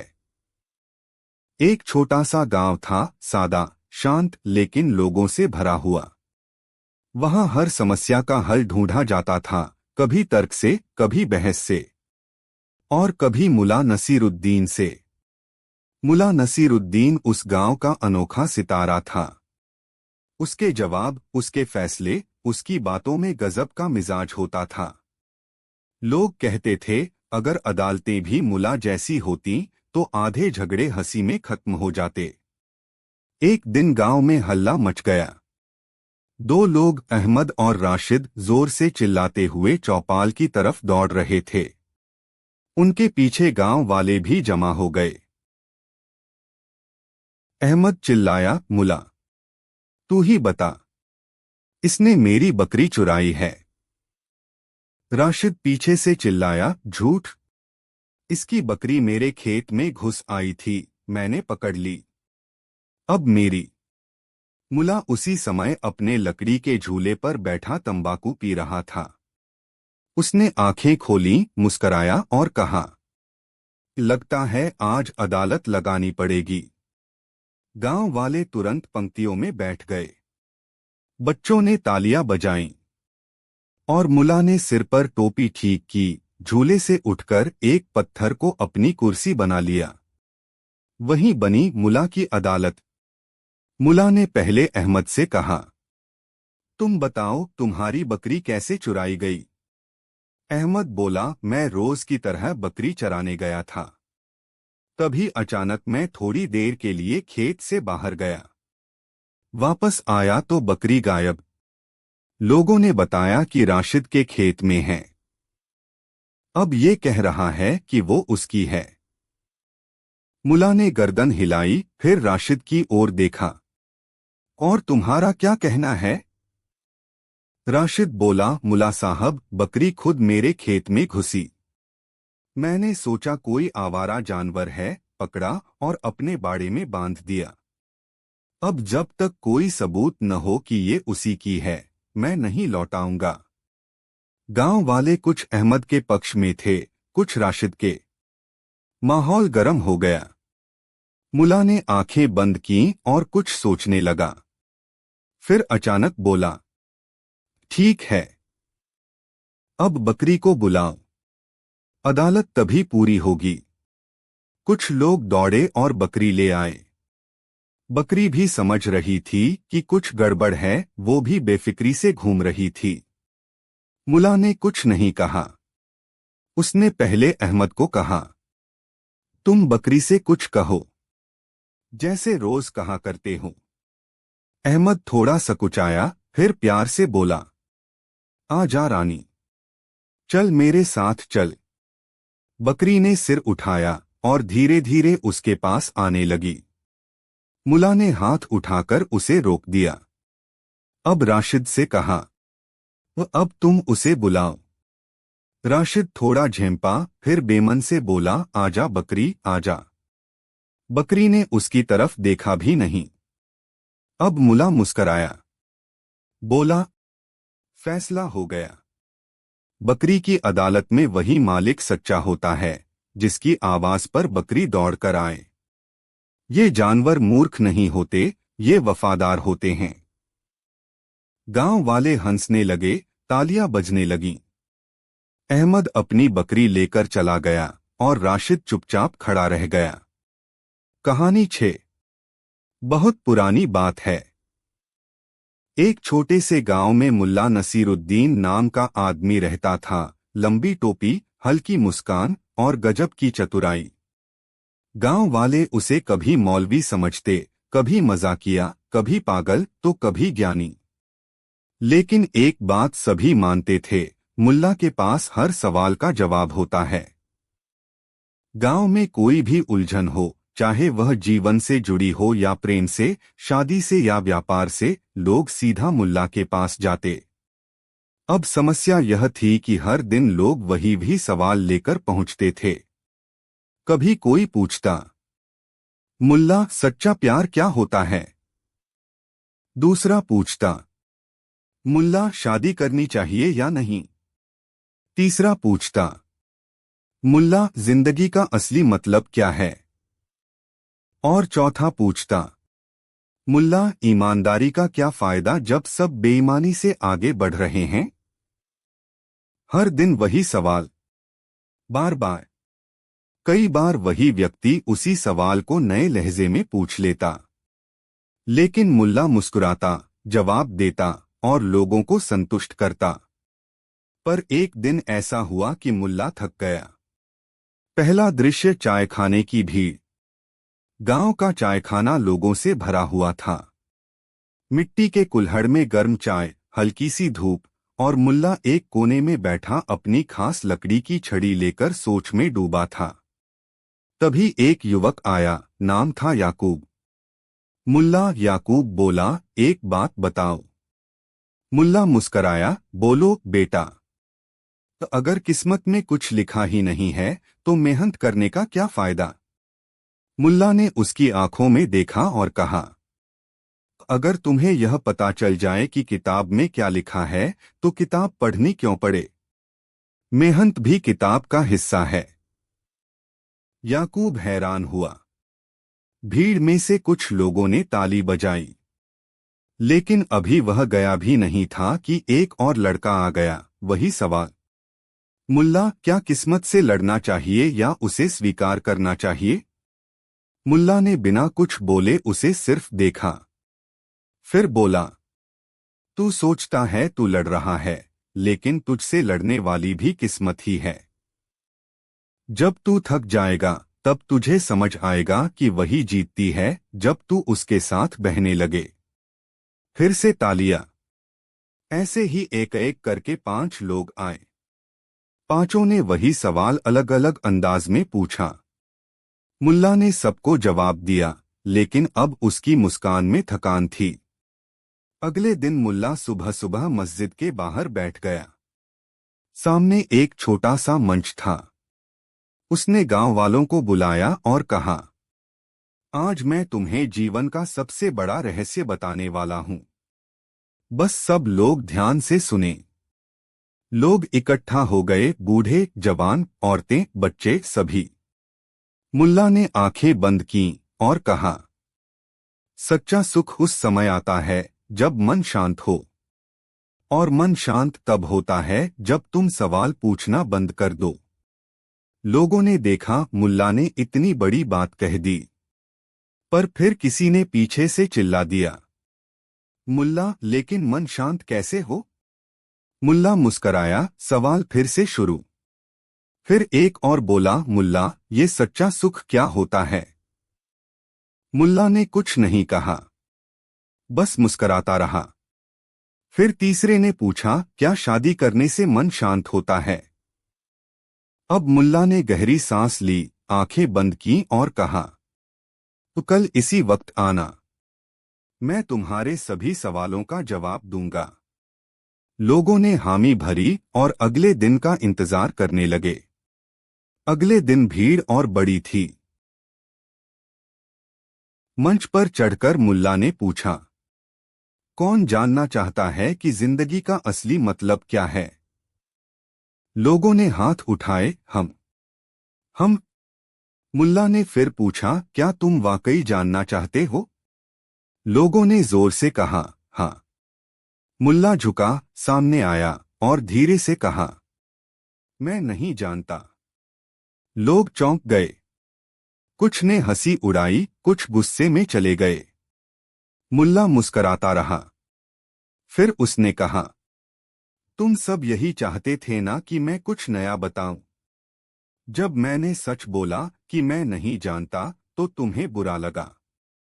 तो तुम सच नहीं चाहते, सिर्फ दिल बहलाने वाले जवाब चाहते हो। लोग चुप।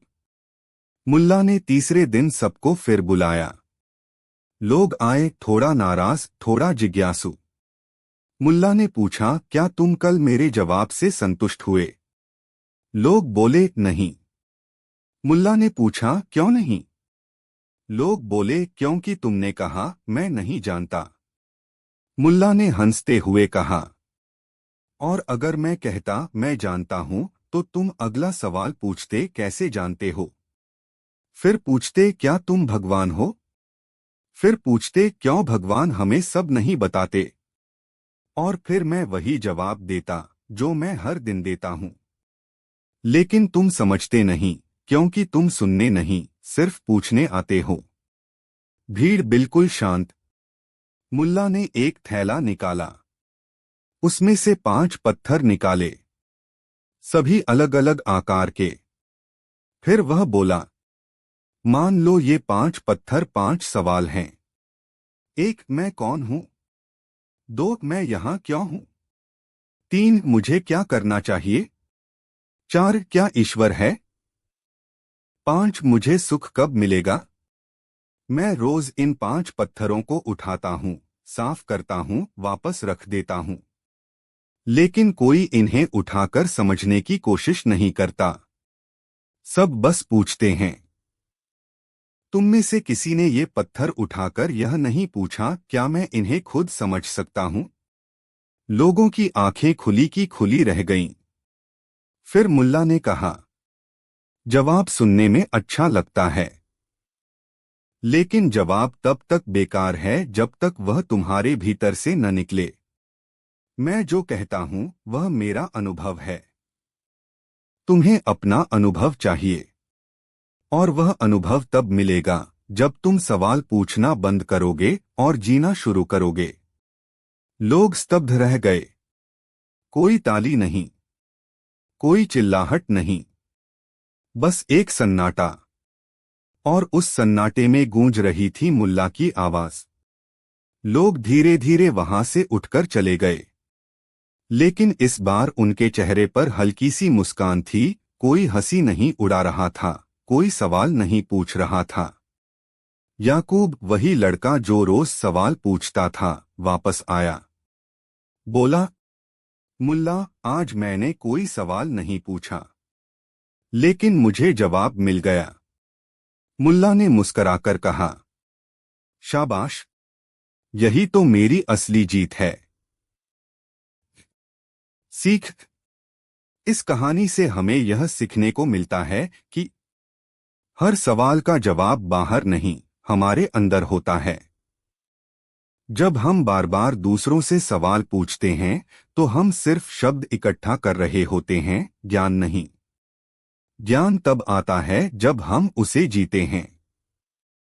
मुल्ला ने लोगों को यह सिखाया कि खामोशी में भी जवाब होते हैं और कभी कभी सवालों से पीछा छुड़ाना ही असली समझदारी है। कहानी 7। बहुत समय पहले की बात है। 3 बड़े राज्य गंधार, मालवा और कौशल अपने वैभव और शान के लिए प्रसिद्ध थे। तीनों राज्यों के राजा शक्तिशाली तो थे, पर उससे भी अधिक उन्हें अपनी बुद्धिमानी का घमंड था। तीनों में अक्सर एक बात को लेकर बहस हो जाया करती थी। हम तीनों में सबसे बुद्धिमान कौन है? राजा गंधार कहता, मेरी सलाहें ऐसी होती हैं कि दुश्मन आत्मसमर्पण कर देता है। राजा मालवा गरजता, मेरे तर्क ऐसे होते हैं कि पंडित भी माथा टेकते हैं। राजा कौशल मुस्कराता, मेरी चतुराई के सामने तो चोर भी चोरी करना छोड़ देते हैं। तीनों की इस आपसी स्पर्धा ने इतना जोर पकड़ लिया कि उन्होंने एक दिन फैसला किया, क्यों न किसी एक ज्ञानी को बुलाकर ये तय किया जाए कि हम तीनों में सबसे बुद्धिमान कौन है। अब समस्या थी, किसे बुलाया जाए। गंधार के महामंत्री ने धीरे से सुझाव दिया, जहां पनाह एक नाम है। एक अजीब किस्म का आदमी है, हर बात में हास्य ढूंढ लेता है और हर सवाल का उत्तर एक पहेली जैसा देता है, पर है बड़ा चतुर, मुल्ला नसरुद्दीन। तीनों राजाओं ने सिर हिलाया और तय हुआ, उसी को बुलाया जाए। अगर वह हमें मूर्ख कह सका तो हम उसे मान लेंगे सबसे चतुर। पर भीतर से तीनों सोच रहे थे, अरे ये बेवकूफ मुल्ला क्या हमारा मुकाबला करेगा, हम तो राजा हैं। जब नसरुद्दीन को बुलावा भेजा गया तो वह अपने गधे पर चढ़कर चला। रास्ते में उससे पूछा गया, मुल्ला तुम तीनों राजाओं से मिलने जा रहे हो, डर नहीं लगता? मुल्ला मुस्कराया, डरता तब जब वे सच में बुद्धिमान होते। मूर्ख लोग तो सवाल पूछते हैं लेकिन उत्तर कभी नहीं सुनते। दरबार सजा, हजारों लोग एकत्र हुए। हर राजा की गर्दन गर्व से तनी हुई थी। मुल्ला ने पगड़ी सीधी की, मूंछ को ताव दिया और दरबार में दाखिल हुआ। राजा मालवा आगे आया और बोला, मुल्ला आज हम तीनों तुमसे एक एक सवाल पूछेंगे। जो हमारे सवालों का सबसे चतुर उत्तर देगा वह राजा सबसे बुद्धिमान कहलाएगा। मुल्ला ने मुस्कराकर कहा, ठीक है, लेकिन अंत में मैं भी आप तीनों से एक सवाल पूछूंगा। अगर आपने जवाब नहीं दिया तो तय मानिए तीनों को मूर्ख मान लिया जाएगा। तीनों राजाओं ने हंसते हुए हामी भर दी। पहला सवाल राजा गंधार का, मुल्ला बताओ, अगर 2 सेनाएं बिना लड़े ही युद्ध जीत जाएं तो क्या वह बुद्धिमानी है या कायरता? मुल्ला ने एक पल सोचा और बोला, अगर दोनों सेनाएं बिना लड़े युद्ध जीत गईं तो हो सकता है वो बुद्धिमानी हो, लेकिन अगर उनके राजा ने उन्हें बिना वजह भेजा हो तो वो पक्की मूर्खता है। दरबार में हंसी की लहर दौड़ गई। गंधार का चेहरा थोड़ा लाल हुआ लेकिन वो चुप रह गया। दूसरा सवाल राजा मालवा का, मुल्ला बताओ, अगर एक राजा अपनी प्रजा से कर तो वसूलता है पर बदले में कुछ नहीं देता तो क्या वह राजा चतुर है? मुल्ला मुस्कराया, नहीं, वह राजा व्यापारी है। और अगर व्यापारी भी ऐसा करे तो वह चोर कहलाता है, राजा नहीं। अब की बार ठहाके बड़े जोर के थे। राजा मालवा की मूछें तनी की तनी रह गईं। तीसरा सवाल राजा कौशल का, मुल्ला मान लो एक राज्य में हर कोई राजा की हाँ में हाँ मिलाता है, कोई उसकी बात नहीं काटता तो क्या यह एक आदर्श स्थिति है? मुल्ला ने सिर खुजाया, फिर गंभीर हो गया।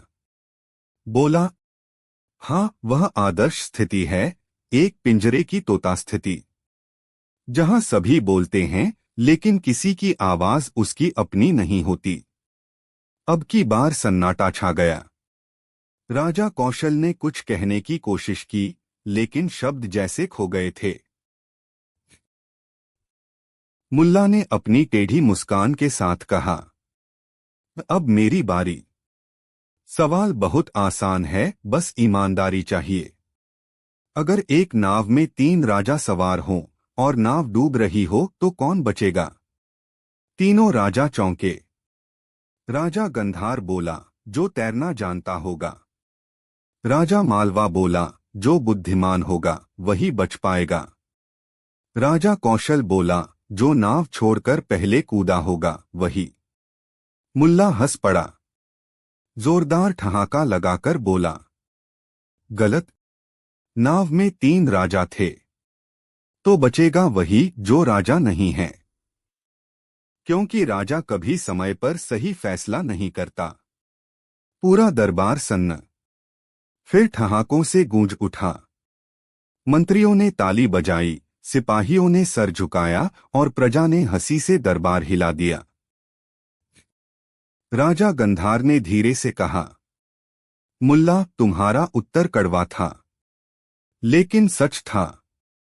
राजा मालवा बोला, हम तो खुद को सबसे बड़ा चतुर मानते थे, पर हमने मूर्खता की प्रतियोगिता में भाग लिया। राजा कौशल मुस्कराया, और आज जीत कर भी हार गए। मुल्ला ने हाथ जोड़े और बोला, राजाओं को मूर्ख होना माफ है, पर अगर वे अपने मूर्ख होने पर गर्व करें तो प्रजा का दुर्भाग्य होता है। अंत में तीनों राजाओं ने मुल्ला से वादा किया, अब से हम एक दूसरे से नहीं, खुद से मुकाबला करेंगे। अपनी मूर्खताओं को पहचानकर उन्हें दूर करने का प्रयास करेंगे।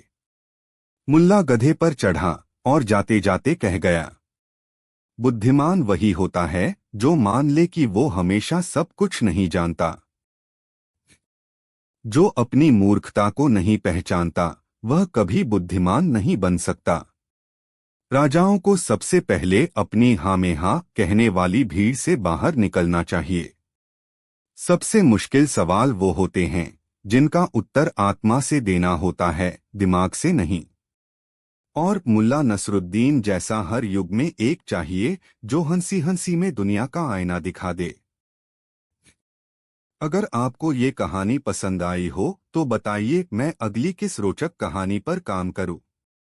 या फिर आप चाहें तो इस कहानी का वीडियो स्क्रिप्ट वर्जन, पोस्टर या कैरेक्टर डायलॉग भी बनवा सकते हैं।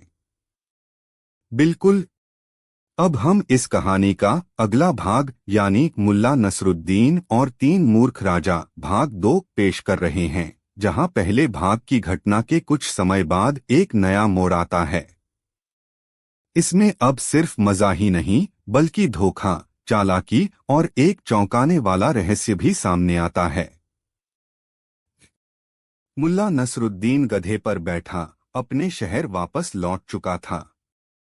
तीनों राजाओं के दरबार में उसकी चतुराई की धूम मच गई थी।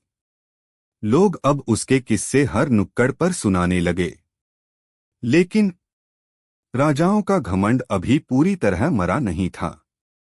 तीनों राजा गंधार, मालवा और कौशल एक बार फिर गुप्त रूप से मिले।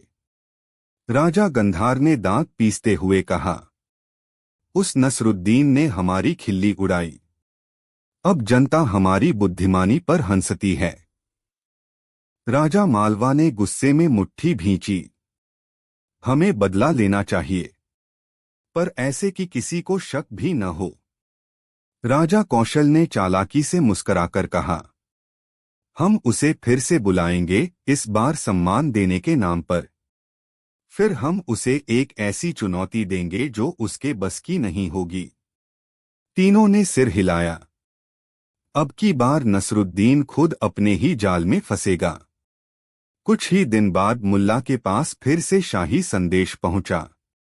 लिखा था, तीनों राजा आपको राज्य गौरव सम्मान से नवाजना चाहते हैं। कृपया पधारें। आप जैसे विद्वान की मौजूदगी हमारे लिए गर्व की बात होगी। मुल्ला मुस्कराया। लगता है पिछली चाय कुछ ज्यादा कड़वी थी। अब मिठास देने बुला रहे हैं। पर उसकी आंखों में हल्की सी शंका चमक उठी। तीनों राजा बड़े प्रेम से मिले। सोने की थाली में मिठाइयाँ, सुगंधित इत्र, रेशमी कपड़े, सब कुछ नसरुद्दीन के लिए सजाया गया। राजा कौशल ने कहा, मुल्ला, अब हम आपको महाज्ञानी की उपाधि देना चाहते हैं, लेकिन एक आखिरी परीक्षा बाकी है। मुल्ला ने आंखें तरेरी। फिर से कोई चाल? राजा गंधार ने हंसकर कहा, नहीं नहीं, बस एक साधारण प्रश्न है, हम तीनों मिलकर पूछेंगे। अगर आप उत्तर दे पाए तो आपको यह पद मिलेगा। मुल्ला बोला, ठीक है, पर शर्त यह है, अगर मैं जवाब दे दूं तो आप तीनों फिर से जनता के सामने स्वीकार करेंगे कि असली मूर्ख कौन है। तीनों राजाओं ने मन ही मन मुंह बनाया, पर बोले, स्वीकार है। राजा मालवा बोला, यह रहा सवाल, अगर तीनों राजाओं को एक साथ एक ही समस्या हो जाए, प्रजा विद्रोह कर दे, कोष खाली हो जाए और दुश्मन आक्रमण कर दे, तो आप किसे सलाह देंगे पहले बचने की? तीनों मुस्करा रहे थे। ये सवाल ऐसा था जिसका कोई सही उत्तर नहीं था, और जो भी उत्तर होता उससे दो राजा नाखुश हो जाते। यह था उनका जाल। दरबार एकदम शांत हो गया। सबकी निगाहें नसरुद्दीन पर। मुल्ला नसरुद्दीन चुपचाप खड़ा रहा। फिर उसने अपनी पगड़ी उतारी, जमीन पर बिछाई और उस पर बैठ गया। सब चौंक गए। राजा गंधार ने पूछा, क्या जवाब नहीं आया? नसरुद्दीन बोला, जवाब आ गया है, पर यह जवाब सुनने से पहले आपको मेरी एक शर्त माननी होगी। राजा कौशल चिढ़ा, अब शर्तें भी रखेगा तू? नसरुद्दीन बोला, आपका सवाल तीन राजाओं के बारे में था, पर समस्या सिर्फ एक राजा को आती है जब दो और राजा साथ न हो। इसलिए मेरा उत्तर अलग नहीं, एक कहानी है। सुनिए। एक जंगल में तीन बंदर रहते थे। एक को लगता था वो सबसे ज्यादा समझदार है क्योंकि वो फल सबसे अच्छा छांटता था। दूसरा कहता, मैं पेड़ों पर सबसे तेज चढ़ता हूँ।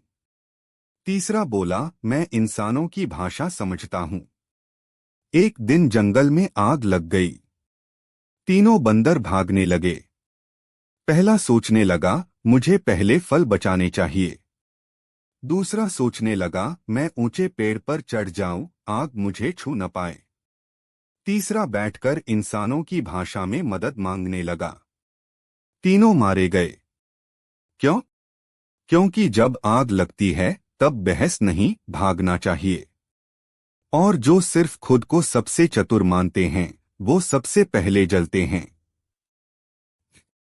पूरे दरबार में गहरा सन्नाटा छा गया। फिर धीरे धीरे तालियां बजने लगीं और एक जोरदार ठहाका गूंजा। राजा गंधार धीरे से बोला, मुल्ला, तू फिर हमें हरा गया। राजा मालवा, हमने चाल चली लेकिन शिकार खुद बन बैठे। राजा कौशल, मूल प्रश्न यही था कि सलाह किसे दी जाए, और तूने समझा दिया कि बचने के लिए पहले हम बनो, मैं नहीं। अंततः तीनों राजाओं ने मुल्ला को सम्मान दिया। नहीं, सिर्फ महाज्ञानी की उपाधि नहीं, बल्कि अपने दरबार के सलाहकार की असली भूमिका। मुल्ला मुस्कराया और बोला, मैं सलाहकार नहीं, आईना बनना चाहता हूं, जो सच्चाई दिखाए, चाहे जितनी कड़वी हो। कहानी से शिक्षा। जो खुद को सबसे चतुर समझता है अक्सर सबसे बड़ा मूर्ख बनता है। बुद्धिमता बहस में नहीं, एकता में होती है। और जो आग के समय भी घमंड में बहस करता है, वह राख ही बनता है।